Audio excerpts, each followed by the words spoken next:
Boa tarde.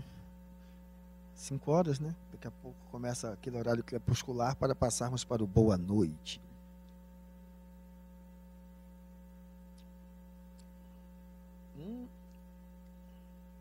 Não entrou, não? Peraí. Não, é porque eu tenho que clicar aqui de novo. Já foi? Foi não. Esse é seu. Com certeza, esse é seu. Aham. Agora. Pronto.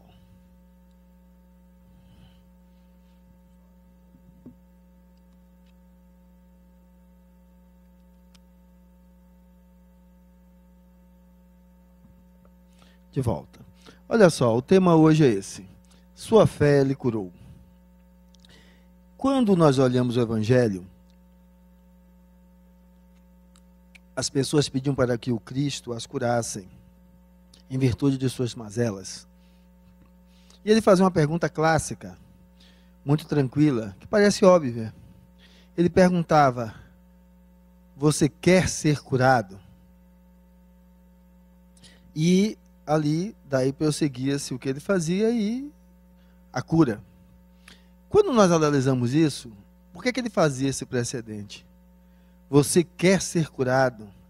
É que qualquer processo de cura, o ponto de partida está em nós. Nenhum processo de cura, o ponto de partida está no outro. E quando eu vi essa assertiva, a minha análise era o seguinte: o que significa o ponto de partida está em mim? E aí tem alguns aspectos que eu gostaria de trazer. Porque primeiro, é impossível fazer um processo de cura à revelia do outro. Porque diferente de um carro, aonde o freio não está funcionando, a gente tira as peças, compra peças novas e coloca. Nós, como indivíduos, não somos assim. Não somos assim. Para a gente lembrar mais ou menos o que é isso, é quando você perde uma secretária e você busca outra para assumir o lugar. Não é tirar uma peça e botar outra. Não é. Literalmente não é. E graças a Deus que não é. Certo? Porque tinha uma frase famosa, acho que de Henry Ford, né, que ele dizia que ele queria apenas 2 mãos para apertar parafuso, mas tinham que dar para ele, além das 2 mãos, cabeça e o resto, né? Mas depois ele volta atrás, anos depois, assumindo o absurdo daquilo que ele tinha dito, né? Porque qual é o problema? Aquela mão que só apertava o parafuso. É que, como eu descrevi aqui, a gente tinha uma secretária e queríamos um outro João igual. Só que imagine, se todos fossem iguais, significaria que o campo de visão seria limitado. E nós já estaríamos extintos. Porque tudo que nós temos hoje, com o avanço da ciência, com o avanço da tecnologia, foi fruto de um visionário, alguém que via, que enxergava possibilidades além daquilo das outras pessoas comuns. Então ele saía do modelo. Então o que possibilita à humanidade o seu avanço é justamente sair do modelo. Então, essa imagem de que poderíamos trocar as peças e seria ótimo, não é. É um olhar pequeno e imediatista. Pelo contrário. Às vezes a outra que vem, não é, eu vou colocar dentro da condição de secretária do lar, ela não é tão boa nisso, mas naquilo outro, ela lhe traz um start, lhe traz algo, que você diz, poxa, eu nunca tinha pensado nisso, nunca tinha visto isso. E é assim que a gente vai ampliando a nossa gama de possibilidades de atuação. Então, não é diferente conosco. Porque quando ele descreve, queres ser curado, então é que o que é cura? O que vamos estar chamando de cura para nós dizermos a sua fé lhe curou? Porque se entendermos cura como um processo que extirpa uma doença, algo que não serve, que tem que ser jogado fora, certo? Ele ganha uma outra tonalidade. Porque, em verdade, se vamos entender que a nossa caminhada na Terra durante uma encarnação e pudermos depois projetar isso em reencarnações múltiplas e sucessivas, que é um processo de aprendizagem, vamos entender que o processo de aprendizagem não joga nada fora. O verdadeiro processo de aprendizagem, ele dá a tudo e qualquer coisa um sentido de aprendizado. Ele aprende com aquilo. E nós vamos construindo a nossa história justamente desse jeito. Só que nós normalmente desejamos aquela coisa mágica. É aquilo que eu só acerte. Que eu só faça direito. E não conseguimos entender que aquilo que era direito hoje, que se continuar sendo a única coisa direita, vamos terminar engessados no amanhã, sendo superados, nos tornando obsoletos. Aonde, se nós retornarmos alguns séculos atrás, já era algo maravilhoso, era algo correto, em vez de deixar os escravos presos no tronco e sendo chicoteados, colocá-los em uma casa grande e não imprimir castigos nesse sentido. Imagine, se aquilo naquela época tivesse sido considerado como ótimo, aonde nós estaríamos hoje? Então é preciso nós percebermos, na realidade, para que aponta a dor que nos incomoda. Para que aponta? O que é que ela aponta? E para que a gente possa entender isso melhor, é igual à leitura de um poema. Um poema, ele não traz o elemento de preciosidade nas suas letras, nas suas palavras. O poema é uma seta que aponta para um lugar. Então, quando você lê o poema e entra em sintonia com a energia da qual ele está ali contaminado, você se direciona para onde ele está apontando. Então, ele é uma seta que tende a lhe apontar, a lhe direcionar o caminho para algum elemento que você ali, então, vai captar. Nós precisamos olhar agora as nossas dificuldades pelas quais estamos passando, sejam de ordem físicas ou psíquicas, da mesma maneira como esse poema, porque a vida é um grande poema. De todas as formas que ela se escreve, então, vamos começar a entender agora que o que nós necessitamos não é extirpar algo que está errado, mas sim dar sentido e compreender a finalidade daquilo dentro do nosso contexto de vida. Porque, na grande maioria das vezes, quando alcançamos essa finalidade, mudamos a trajetória daquilo que estava acontecendo. E por que nós mudamos? Porque não existe destino. Destino você constrói. Não existe nada pré-determinado. Não há predeterminação. Há possibilidades. E que você pode confluir para que nessas possibilidades aquilo ocorra ou não. Sempre depende de você. E aí está o sentido da pergunta do Cristo. Você quer se curar? Porque vamos entender então como as coisas podem mudar. E aí, quando nós vamos olhar, falando que todos nós temos as nossas dores. Todos nós temos o peso que as nossas dores recaem sobre nós. Mas se nós todos olharmos que aquilo sobre o que estamos nos colocando como oprimidos, como sufocados, como limitados, como castrados, como sofrendo, isso verdadeiramente passa, porque a trajetória da vida é contínua.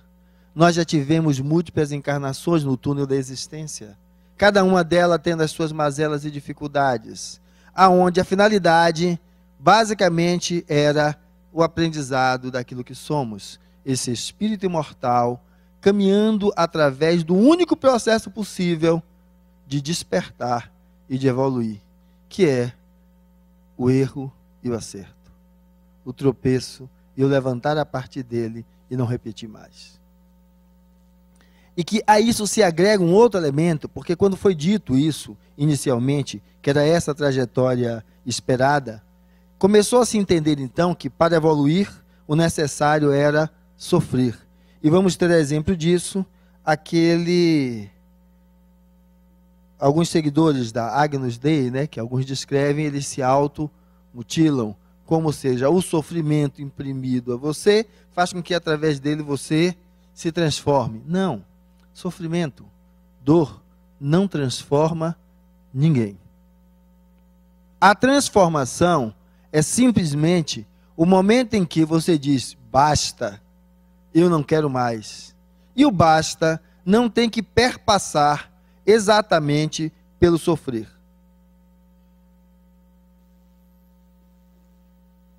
Isso, às vezes, eu trago uma sinonímia com a história da prostituta, aonde algumas vão olhar para ela e vão dizer assim, mulheres da vida fácil. Algumas vão falar isso porque tem, na realidade, uma curiosidade, um anseio de viver as múltiplas experiências que aquela mulher pode viver e ela não. Outras olham com desdém, achando que é fácil aquilo, porque é fácil ir para o leito com um homem, ou com uma mulher, ou com vários, e difícil é estar lavando o prato, ou administrando os filhos. Só que isso é igual à dor. Cada qual dá à sua dor a dimensão que quer.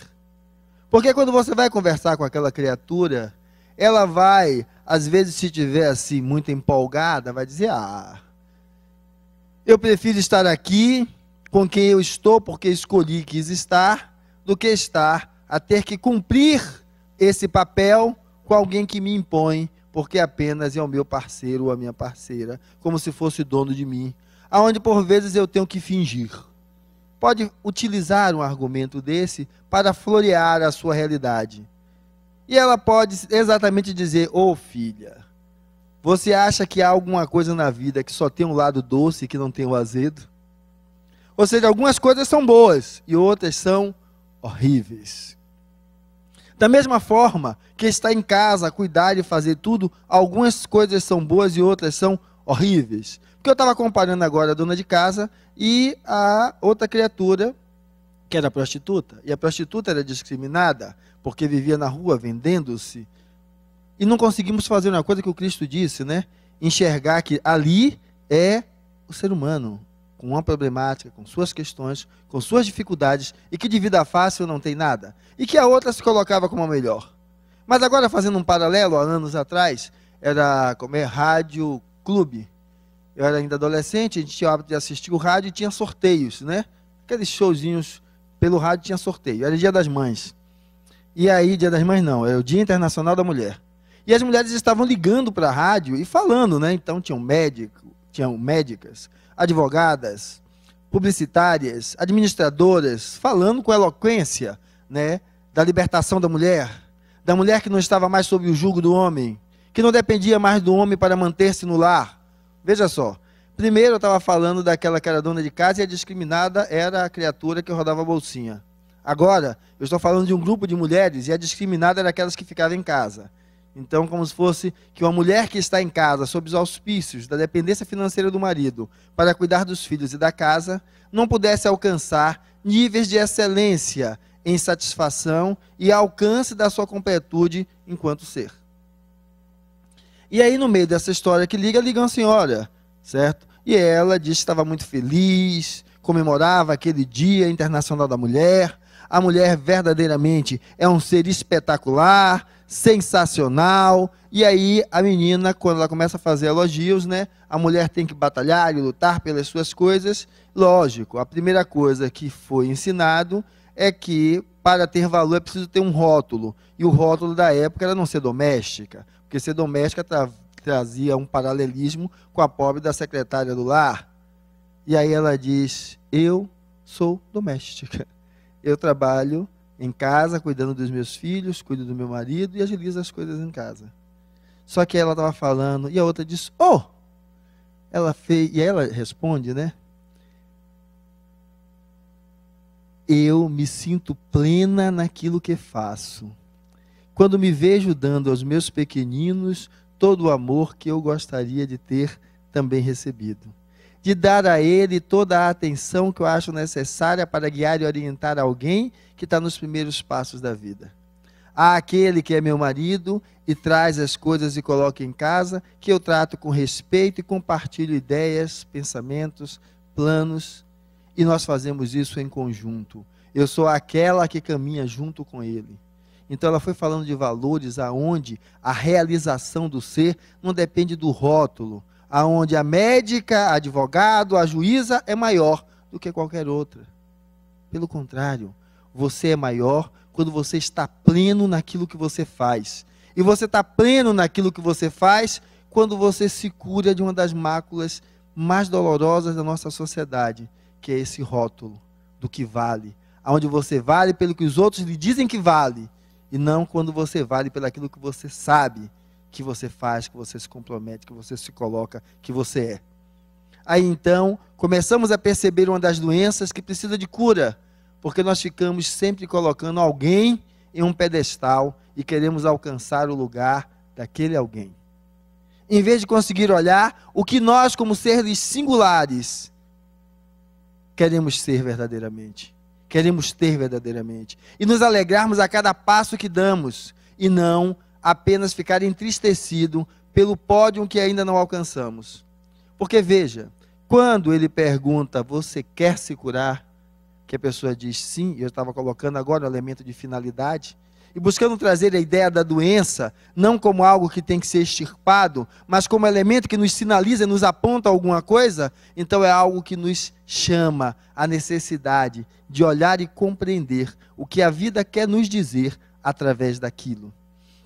Então, nesse sentido, quando vamos olhar, vamos então perceber que o que a vida quer lhe dizer é que não há fim. É o que essa imagem aí está mostrando, é um túnel contínuo, não há fim. A finalidade da vida não é um ponto de chegada, mas sim a caminhada. E aquilo pelo que você perpassa agora, faz parte de sua caminhada. Por isso não pode ser extirpado, se não teriam buracos naquele túnel, que é o túnel da sua existência, eles vão ser ressignificados. Dado aquilo, um outro olhar. Dado aquilo, um outro aspecto de compreensão. E a partir daí, você começa a conquistar a liberdade. É a liberdade de sair desse olhar comum, para que você entre num olhar aonde você é o prisma que projeta a si mesmo, buscando ser hoje melhor do que foi ontem, e ser amanhã melhor do que foi hoje. E não estar querendo fazer passos que não são cabíveis em suas pernas, como se apenas a vida tivesse uma linha única de possibilidade de evolução. Isso porque nós temos ainda a ideia de entender a possibilidade nossa de ampliação de habilidades, ainda naquela linha que dizia, que falava daquele próprio QI, como se houvesse um único elemento para avaliar o quanto você evoluiu enquanto de inteligência. Sem entender que existem inteligências múltiplas, musical, emocional. Então, não é apenas a cognição o elemento único que tem para valorar alguns aspectos quanto a você. Então, você pode ser péssimo numa área, ser melhor em outra. Então, você tem que ir percebendo que você não é uma engrenagem que tira e substitui outra no lugar, como eu citei a secretária do lar. Você é alguém que representa uma miríade enorme de possibilidades. E que se você só está focado, se você está adoecendo por se sentir deprimido, diminuído, é porque você está focando em uma única coisa, em vez de conseguir perceber essa pleiade de elementos que expressam o que é você. Então você só abraça um elemento, como ele não está naquele patamar que a sociedade pede, você se deprime. E aí às vezes vamos abraçar o patamar do corpo Barbie, que é impossível. E aí a mulher se deprime porque não tem aquele corpinho, quer ter a barriga de tanquinho. E aí o homem também por aspectos estéticos aí descritos. Ou a outra porque não tem o melhor carro, porque a vizinha tem um carro de 7 lugares que custa 200 mil, ela só consegue comprar o Uno Mille que custa não sei quanto. Então a gente se amarra a modelos. O pedido que nos faz para que nós possamos deixar isso é que aquilo que nos norteia enquanto definição de existência é algo que não tem esse elemento. Porque o que nos norteia é o que nós somos, espíritos. Nos utilizamos de um elemento que é o que nós vamos chamar de perispírito, que nos torna então perceptíveis. Porque enquanto essência não temos um formato. Isso aparece a partir da existência do perispírito. E com ele, vamos migrando pelos múltiplos mundos possíveis e imagináveis. E ao adentrarmos ao corpo físico, nós vamos chorar pelas limitações, em vez de perguntar ao que essa limitação me convida. Não é não buscar a cura, mas é entender para que eu estou nesse processo. Que a cura não seja apenas retirar aquilo sobre o que você está no momento passando. Um câncer, um tumor, uma pedra na vesícula, uma lesão neurológica. Não seja isso. Mas que você possa buscar perceber ao que a vida está lhe convidando. E aí você vai entender o que é sua fé lhe curou. Porque a fé não é a fé em Chico, em Joana, em Jesus. Porque tem uma coisa maravilhosa que eles vão descrever o que são os espíritos puros, os bons espíritos, os espíritos iluminados, não como sinônimo, mas como graus de evolução. Que sabe o que ele faz? Ele lhe ajuda, mas ele não bota nenhum aviso luminoso da testa. Sou eu, piscando para que você identifique que é ele. Preferencialmente ele lhe ajuda, sem que você sequer saiba que está sendo ajudado. Mas sabe por quê? Porque ele não quer um aleijado fazendo dele muleta, porque não o ajuda e nem auxilia o outro. Porque na ausência dele, não tem o que fazer. Vira um mulambo no chão. Não, ele sabe que você tem pernas, o que você precisa de mais estímulo. E o que é que ele lhe dá?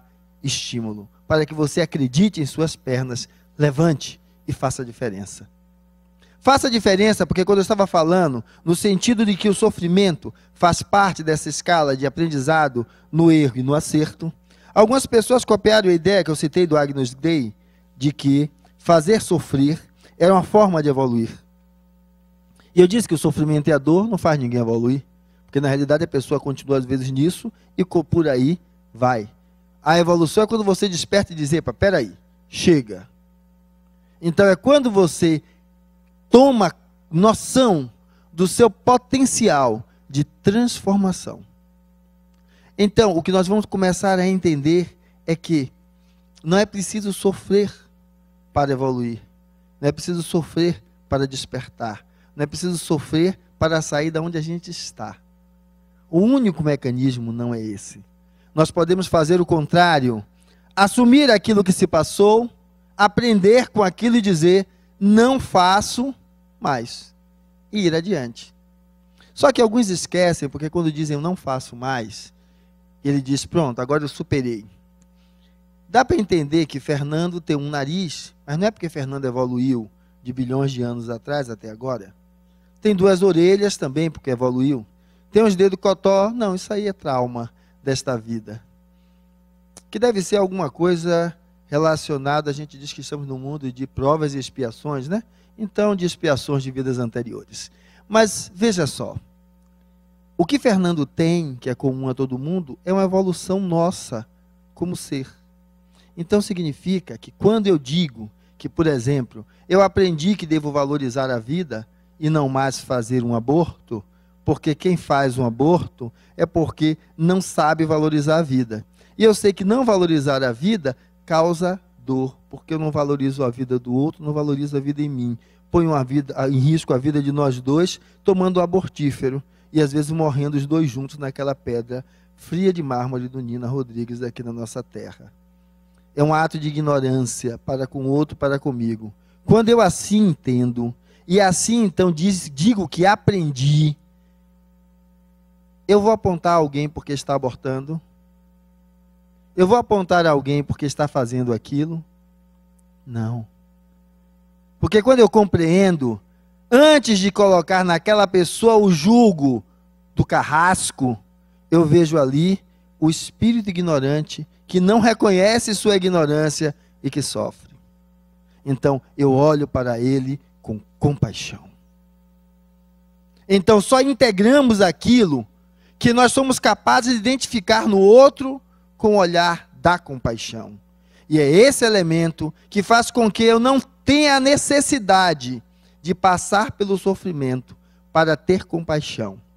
Ou seja, para me enxergar no outro. enxergando no outro, saber que aquela lente está em mim. Porque eu só descubro quem eu sou através da minha relação com o outro. Se eu pedir para algum de vocês descreverem alguém, um vizinho de vocês, e aí vocês vão começar a falar com os múltiplos detalhes, e ó, a língua às vezes, ó, você vai estar me falando daquele vizinho? Não. Você está me demonstrando quem é você. Quais são as lentes que você usa para olhar o mundo? Quais são as lentes que você usa para enxergar o que você diz que é certo, o que você diz que é errado? Ou seja, toda vez que eu me coloco a descrever o outro, eu estou na realidade revelando quais são as lentes que modulam o meu ser, o meu atuar. Então, nesse momento, o que nós vamos precisar perceber é que a ideia de sua fé lhe curou, de você quer lhe curar, entendendo o processo que passamos, não como algo a ser extirpado, mas algo a ser compreendido e integrado, é nós sermos capazes de fazer isso, então. De entendermos a dificuldade e a dor do outro. A dificuldade pelo que o outro passa, a ignorância daquele que está ali. E aí, isso muda e transforma, porque dá à nossa vida um outro significado. Eu tinha alguns anos atrás, hoje eu tenho 49, eu vou fazer 50.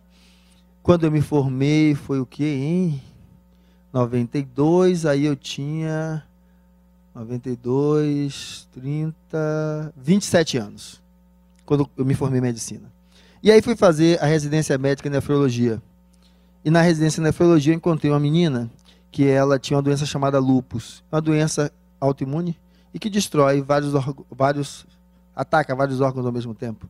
Ela tinha uns 27 anos, professora de escola do interior, toda recatada, a saiazinha aqui no nível do joelho, toda assim fechada, chegou para mim, porque estava com algumas alterações no exame de urina, a gente começou a atender e veja, ela abriu o quadro, ela vai para casa, uns 15 dias depois ela volta e voltou em franca atividade da doença, o rim não funcionava mais e ela entrou em hemodiálise, de forma assim trágica. E lógico, essa menina se revoltou que só, né? Como é que ela tão jovem estava passando por tudo aquilo? E lógico, era pouco. A doença, a revolta dela não ir, ela abandonou o tratamento. Aí quando voltou com 2 vezes o peso que tinha, só que tudo era inchaço. E aí a gente começa a tratar, e aí ela sai para ir fazer diálise em uma outra clínica, eu continuei minha residência médica. 1 ano depois, eu a vejo internando no hospital. Ela tem mais ou menos 1,70 m, e aquelas imagens esqueléticas da Etiópia, era idêntica. Só que além daquilo se somava uma barriga distendida, como uma grávida, só que não de 9 meses, de 1 ano. Isso era ela. E aí eu olhei e falei, poxa, mas fulana. E não a vi na enfermaria. Só que eu terminei a residência, 1 ano de estágio no hospital, e fui trabalhar em uma clínica de hemodiálise. Quando eu chego lá, quem é que eu encontro? Essa pessoa. E ela, além do lúpus, da insuficiência renal, tinha adquiridos hepatite B e hepatite C. E em hemodiálise se faz da seguinte forma, um salão grande, onde todos que têm nenhuma doença viral, ou seja, nem hepatite, nem HIV, fazem juntos. Aqueles que têm vírus C, fazem também juntos, só que normalmente ou num turno separado, só de manhã, ou só de tarde, ou só de noite, ou em uma área separada da sala, mas não há, assim, salas exclusivas. Agora, quem tem o vírus da hepatite B, faz numa salinha que normalmente tem 2 a 4 pessoas só. Fica literalmente ali, deslocado, certo? Discriminado dos demais. E imagine aquela monstruosidade que era, né? E ela era revoltada com tudo. Com a doença, com os técnicos de enfermagem, com a enfermeira. Quando eu a encontrei, começamos a conversar. E ela começou a trazer aspectos da vida dela. E nós fomos buscando fazer essa catarse dela.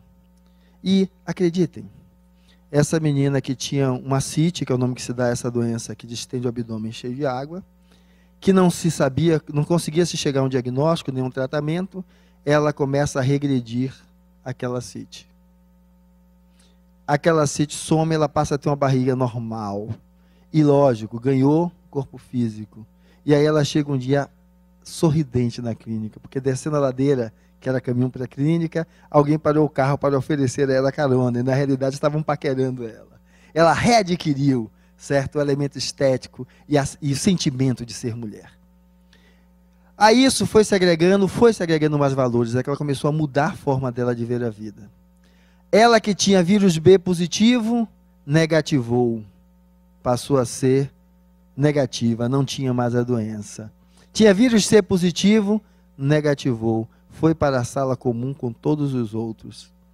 Ela que fazia diálise conseguiu fazer um transplante renal e saiu de diálise.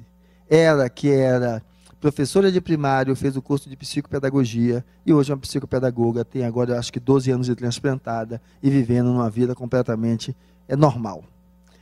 Isso é uma transformação desse espírito, porque ele deu um novo significado à sua vida, rompendo o mar da revolta e passando a atuar na vida de maneira mais harmônica e equilibrada, independente da manutenção da doença. Porque renal crônica ela é até hoje, até o dia que ela morrer. Porque, mesmo transplantada, ela tem que tomar várias medicações e se perder, vai voltar para a máquina de diálise de novo. Ou seja, renal crônica ela vai morrer. Mas ela deu um outro significado, e esse significado de mudança de comportamento, de interagir com a vida, transformou a vida dela. Não curou ela no sentido de retirar a doença, mas possibilitou a ela, com a doença, fazer uma reorientação e um redimensionamento do seu próprio viver. Então, a sua fé lhe curou. É quando você, então, pautado nessa fé, você busca forças em você para fazer o que é necessário. E o que é necessário, só você sabe. E se você diz, mas eu não sei, eu não consigo identificar, é preciso que você comece a poder querer. Avaliar seus relacionamentos como são. É aquele relacionamento vitimizado, aonde você parece a coitadinha ou coitadinho, que parece que o mundo está sobre você. Sua mãe não lhe entende, seu pai não lhe entende, sua mulher não lhe entende, seus filhos não lhe entendem, seu chefe não lhe entende, ninguém lhe entende. Então você que precisa mudar. Ou o contrário, é todo mundo incompetente. Você é aquelas astrais, chegou, já fez. E todo mundo caminha parecendo uma lesma. Toda vez que você vê os problemas no outro, e você não vê em você, aí está o problema. Porque Fernando tem 2 orelhas, não é porque ele evoluiu, todos nós temos 2 orelhas. Porque os problemas de um, todos os têm, em princípio, também dentro de si, com gamas e dimensões diferentes. Então, o que nós precisamos entender é que, às vezes, aquele que é extremamente impulsivo em um momento, para outras coisas ele é literalmente retraído. O que é retraído para uma coisa é mais impulsivo para outra. Então, não devemos estar nos aquilatando com o outro, mas sim buscando perceber como estamos nos sentindo, como estamos atuando, e a partir daí, com fé em si mesmo, e propondo para si uma perspectiva, um plano diferente de melhor estar a cada dia. Para que então a doença não possa estar acima de você, porque jamais estará. Porque mesmo que ela lhe leve o corpo físico, você é espírito, vivo continuará, e sem ele. Agora, a doença do corpo não vai com você, mas a doença da alma, sim.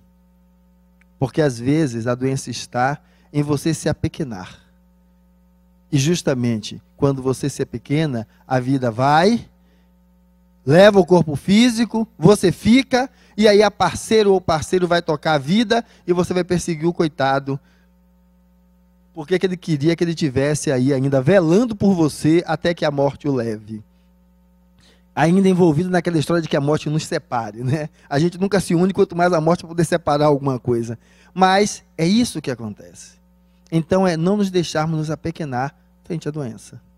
A doença é um processo ao qual a humanidade evoluiu, porque justamente o Cristo disse, aquele que estava doente foi baixado na sua frente, ele curou o homem e disse, levanta, leva a sua cama e vai. É o que o Pai maior faz com todos nós enquanto humanidade. Ele nos faz diferente, porque é justamente essa diferença que traz do olhar diferente de um, a possibilidade de mudar a realidade dos outros. Como eu já tinha dito, tudo que nós temos de invenções, de coisas maravilhosas que modificaram a nossa vida, existiu por causa de um visionário. Um visionário que ninguém acreditava. E aí ele vai ali, traz e briga e faz com que aquilo possa ser feito e aí se implanta. E agora todos nós estamos a utilizar um exemplo, esse nosso aparelhozinho celular, que ninguém achava que seria possível termos isso na proporção que temos hoje, onde quase todo mundo já se fala um com o outro em qualquer lugar. Então, entendermos que É preciso que a cura que nós buscamos, ela se processe principalmente internamente em cada um de nós. E essa cura se refere a como nós encaramos a vida. Então não é, meu Deus, por que me deu isso? Por que eu estou assim? Não. Meu Deus, já que eu estou assim, o que é que eu posso fazer além disso? Aí é que está a história. Aonde você vai primeiro aprender a necessidade de tratar-se, cuidar do seu corpo com respeito. E uma das partes de cuidar com respeito é quando ele disse ao outro, levanta, pega a tua cama e vai, constrói a sua história. E nós, enquanto humanidade, estamos fazendo. Hoje a nossa sobrevida já saiu de 35 anos para 75 a 80 anos. Isso mudou porque nós mudamos as nossas condições